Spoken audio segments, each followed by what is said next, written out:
Você já sentiu que, por fora, todo mundo te vê como uma rocha, mas por dentro você está se transformando em pó? Existe uma maldição silenciosa que persegue os fortes, os resilientes e aqueles que sempre têm uma palavra de fé para os outros. O esgotamento total da alma, no momento seguinte à maior vitória da vida. Nós fomos ensinados que a depressão é falta de Deus e que o cansaço é falta de caráter. Mas hoje eu vou te mostrar por que o maior profeta da história bíblica, o homem que desafiou reis e parou o tempo, sentou-se debaixo de uma árvore e implorou para morrer. Se você sente que não tem mais forças para carregar o peso das expectativas alheias, se o seu corpo dói de tanto ser forte e se o silêncio do seu quarto se tornou um campo de batalha contra o desespero, este vídeo vai mudar a sua percepção sobre espiritualidade e saúde mental para sempre. Fique comigo até o final, porque o que Deus fez com Elias no deserto não foi um sermão de arrependimento. Foi uma aula de sobrevivência que a religião tradicional nunca teve coragem de te ensinar. Para entender o cansaço de Elias, precisamos olhar para as cinzas ainda quentes do Monte Carmelo, onde ele acabara de protagonizar o maior milagre de sua geração, invocando o fogo do céu e derrotando centenas de falsos profetas. Mas a Bíblia revela um segredo psicológico profundo. O esgotamento não vem necessariamente da derrota, mas do custo emocional de se manter no topo da montanha. Logo após o triunfo, a ameaça de uma rainha furiosa foi o gatilho para que o sistema nervoso de Elias entrasse em colapso total. Ele não fugiu apenas por medo de Jezabel. Ele fugiu porque a sua cota de resistência humana havia se esgotado. O deserto para onde ele correu não era apenas um lugar geográfico, era a externalização do seu vazio interior. Quando Elias se joga debaixo daquele pequeno arbusto de gimbro e pede a morte, ele está nos dando a permissão de sermos frágeis. Ele está dizendo que até os heróis sangram, que até os profetas choram e que existe um limite onde a fé não anula a biologia. O cansaço dos fortes é real, é pesado e é o momento onde Deus decide agir de uma forma que você nunca imaginou. A jornada de Elias nos leva ao cume do Monte Carmelo, onde ele viveu o ápice de sua carreira profética, enfrentando 450 profetas de Baal e vendo a glória de Deus se manifestar de forma visível e aterrorizante. No entanto, o que acontece logo após essa vitória épica é o que os psicólogos chamam hoje de crash pós-adrenalina, uma queda emocional tão profunda que transforma o herói em um fugitivo desesperado. Elias não fugiu apenas da ameaça de Jezabel.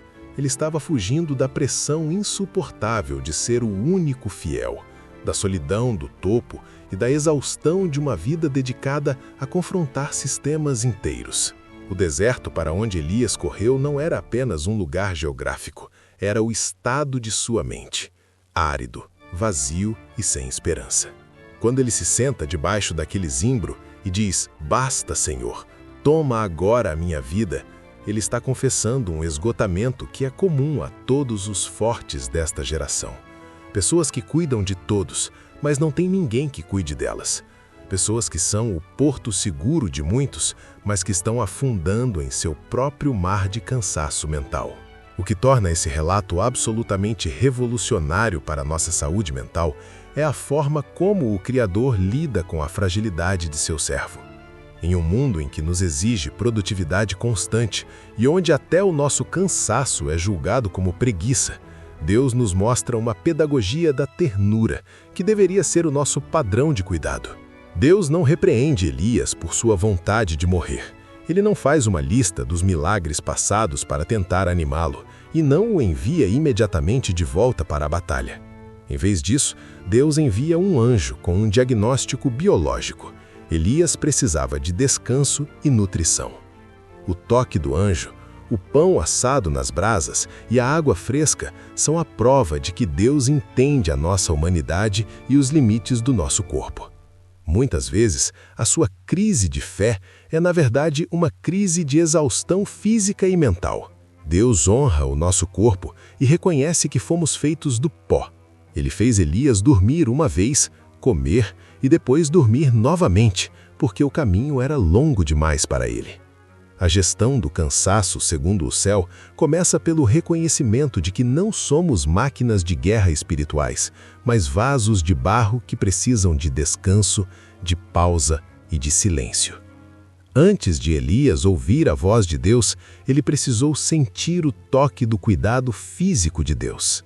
Somente após estar restaurado fisicamente, Elias é levado à caverna no Monte Horebe para a lição final.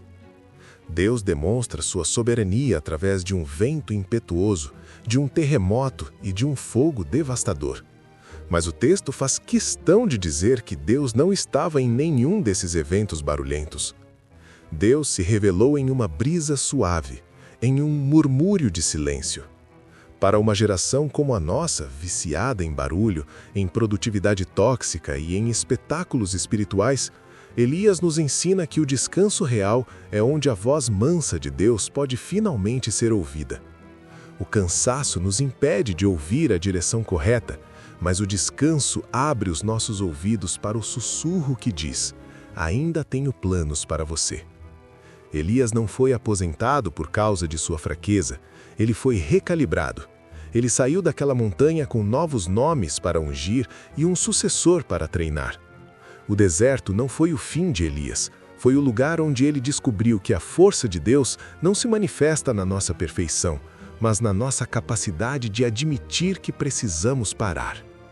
Essa lição sobre o cansaço dos fortes é um espelho para a nossa cultura de burnout, onde acreditamos que parar é pecado e que o descanso é uma perda de tempo. Nós nos tornamos máquinas de entrega, esquecendo que fomos criados do pó e que o próprio Deus descansou no 7º dia para nos dar um modelo de ritmo vital. Elias precisou dormir 2 vezes e comer 2 vezes antes de estar pronto para ouvir a voz mansa e delicada de Deus no Monte Horebe. Isso nos ensina que a cura emocional não é instantânea e que o caminho para a recuperação passa pelo reconhecimento de que não somos máquinas. Se você se sente debaixo desse zimbro hoje, saiba que o Senhor não está decepcionado com você. Ele está preparando o pão e a água para a sua jornada. O seu cansaço não invalida o seu propósito. Ele apenas sinaliza que você é humano. É no silêncio do seu descanso que Deus reconstrói a sua força para que você não apenas chegue ao seu destino, mas chegue lá inteiro. Se você está hoje debaixo do seu próprio zimbro, sentindo que o fardo da sua vida é pesado demais e que ninguém entende o tamanho do seu esgotamento, olhe para o céu e saiba que o seu Criador não está te julgando. Ele está preparando o pão e a água para você. Ele está te dando permissão para dormir, para chorar e para admitir que você não aguenta mais sozinho. Aqui no Bênçãos Bíblicas, nós acreditamos que a maior prova de fé não é nunca cair, mas ter a humildade de descansar nas mãos de quem nos sustenta. Se esta palavra trouxe luz para a sua escuridão, se ela foi o abraço que sua alma precisava, junte-se a esta comunidade de pessoas que decidiram trocar o cansaço do mundo pela paz que excede o entendimento. Inscreva-se agora, ative a sua conexão com este canal e torne-se parte de um exército que entende o valor do descanso. Não deixe que o barulho da internet abafe o sussurro de Deus no seu coração hoje. Deixe seu comentário, compartilhe sua luta e vamos caminhar juntos um dia de cada vez, do deserto ao palácio. O caminho é longo, mas você não irá sozinho. Descanse, pois o amanhã já foi preparado pelo Senhor. Nos vemos na próxima bênção.